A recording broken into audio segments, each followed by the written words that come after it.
Hello everyone, it's Mariners Fanatic here, and today I'm going to be doing a video about the Astros and mostly their fans. But before I get into their fans and kind of a rant on that, I just want to talk a little bit about the sign stealing scandal. So I was actually already planning this video before last night's events in the Dodgers Astros game. Tempers got a little heated, but obviously the Mariners started the season against the Astros. And so I kind of wanted to make this video after seeing some stuff on Instagram, hearing some stuff from actual Astros fans, made me a little upset, kind of the attitude behind the fans. I did a lot of research for this video. I went to Fangraphs, signstealingscandal.com, which is where Tony Woods, who is actually an Astros fan, put together this huge list of all the bangs. He didn't necessarily do it to defend them. He recognizes that they cheated, unlike some other Astros fans who won't even admit to that, but he was doing it more or less to see whether it benefited them or not.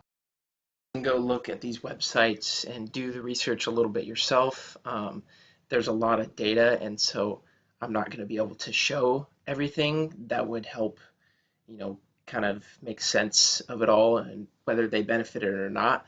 But overall, I think that they benefited more than they gained because even if they didn't get hits on the pitches that were tipped, a lot of the more of the benefit came when they took pitches. Hitters were able to take advantage of knowing the fact that a slider is coming. Normally, maybe they would swing at that slider, and they didn't. So they were able to see extra pitches, get pitchers' pitch count up, and I think that's where the real benefit came because ultimately, the more pitches you see, the better feel you're going to get for a pitcher, and you're going to be able to more likely to hit it, depending on how good you are as a hitter.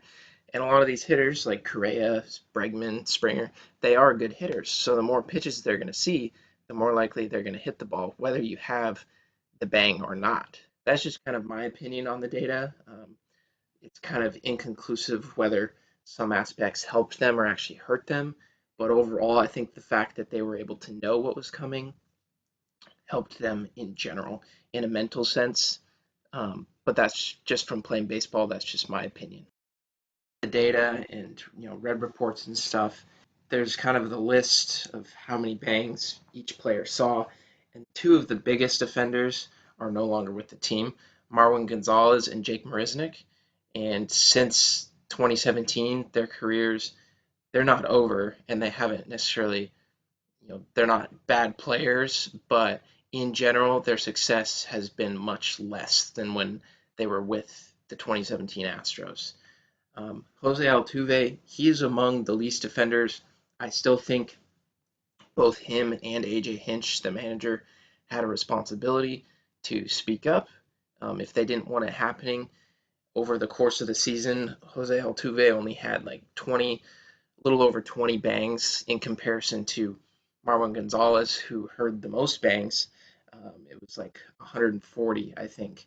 There's people who hate Altuve and think he had a buzzer in his chest after he hit that home run off of Chapman. But in general, I think that Altuve has a little more credit for not being a part of it as much. He's been with the Astros since 2011, and he's been good pretty much since then. Springer joined the team in 2014, and his season has been fine, but he definitely benefited. Yuli Gurriel joined the Astros in 2016 and was not amazing. Didn't play very much in 2016, and ever since 2017, he's been playing well. Correa was a 270 hitter in his first two seasons with the Astros in 2015 and 2016, and then in 2017 he spiked to 315. So he definitely benefited as well. Bregman, that was his rookie season and had an amazing rookie season. Maybe, he's still a good player, so he probably would have been average or better than average anyways, but, the same thing with Correa and Springer and Gurriel as well. They're good players. They probably still would have done good like they're doing this season and last season and the season before that if they weren't using the bangs in 2018 and 2019. They're still all good players, but they were definitely taking advantage of knowledge they didn't have beforehand. And that's the biggest problem with the whole thing. Away from the players, I want to talk about the Astros fans and the main idea behind this video. Anybody who knows me knows that the Yankees are my least favorite team, least favorite fan base, followed by the Blue Jays. I don't necessarily hate the Blue Jays team as much, but their fans are just un they're just ridiculous. Going to Mariners games and having half of Canada at T-Mobile Park is just frustrating and ridiculous. So those are my two most hated fan bases, and the Astros easily surpass them with the stuff I've been seeing over the past 6 months. They're unapologetic, are bandwagoners who came on right when the Astros started doing good and don't really care about baseball, and they just rub it in your face that they won a World Series. I'm going to be putting up some pictures of stuff I've been seeing on Instagram. There's literally accounts that people have dedicated to, saying the fact that the Astros won the World Series and taunting Dodgers fans, Yankees fans, Red Sox fans, and everybody else, and basically playing victim, being stupid on social media and different platforms. Picture of the instance I'm about to talk about, but after the first game, Kyle Lewis hit an absolute tank off of just Justin Verlander. And the Mariners, they posted on their Instagram. I mean, every team's gonna do that. Like every team, social media person, they're gonna post like home runs and stuff that their team does. And I think the kid deleted it because when I went back, it wasn't there anymore. But a kid basically commented on that Instagram post, "Look who's still winning," or something to that effect. And then, yeah, when I went back like 5 minutes later, he must have deleted it. His account was private, so I don't know. As an Astros fan, what business do you have being on a Mariners Instagram account? Why? Like, are you just trolling, or I don't know what business you have being on another team's social media page other than to either make fun of the fans or team, or be a troll, or just be stupid. And so there's stuff like that. I mean, social media in general, that's all over social media no matter what it is, whether it's baseball or whether it's, not even sports, anything really. But it's stupid. Like, you have no reason to be on the Mariners Instagram page when they're not doing anything to the Astros. I'll point out is that the Mariners, the first team to play the Astros since the findings have been made public and the decision's been handed down, 4 games, one hit batter, and it was definitely not intentional. So the Astros got off easy against the Mariners. Obviously, they didn't last night against the Dodgers, but the Dodgers have a little more reason to be upset. I still think that the Mariners, there's a possibility that it could have affected our chances in that 2017 season when we were actually having a fairly good year and missed out on the playoffs by a couple games. But ultimately, the Mariners, they're just trying to win games and play the game. What I want to talk about is just in general, Astros fans are not they're not in tune with what's going on with the game. I don't think there's a lot of baseball fans that are actual Astros fans. A lot of them are just fans of the team, like I said earlier, because they're bandwagoners, either because they're the home team.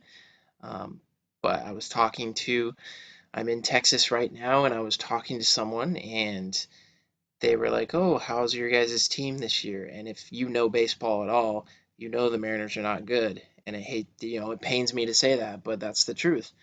And so the fact that you don't even know your teams in your own division tells me that you don't watch baseball at all.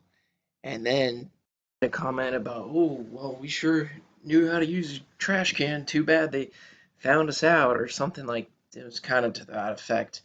And I'm just sitting there like, really? Like, there's no remorse from a lot of these Astros fans. They don't care. They had their parade. They won their World Series ring. They are winning baseball games. Yes, they do have a good team, and they may have won the 2017 World Series without the cheating, but they may not have. So personally, I think last year's team was a better team than that 2017 World Series team. Of the day, the players did what they did, the team, the organization did what they did, and fans need to own up to it and accept it for what it is. Their team cheated. Stop getting butthurt when people call you out. If the Mariners had cheated, you got to take it. Like, seriously. I mean, you could say, oh, you're just saying that, but I truly believe that if the Mariners cheated, I would be upset because we've experienced 20 years of losing baseball, and for us to win by cheating, that that would actually make me more upset than the Astros cheating, because basically I'd be getting false hope that our team was actually good, you know. So it's not about the fact that this is just another team in my division. It's the fact that the fans are terrible. They're toxic.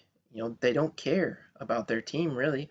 All they care about is the 2017 World Series win, which wasn't legit, in my opinion.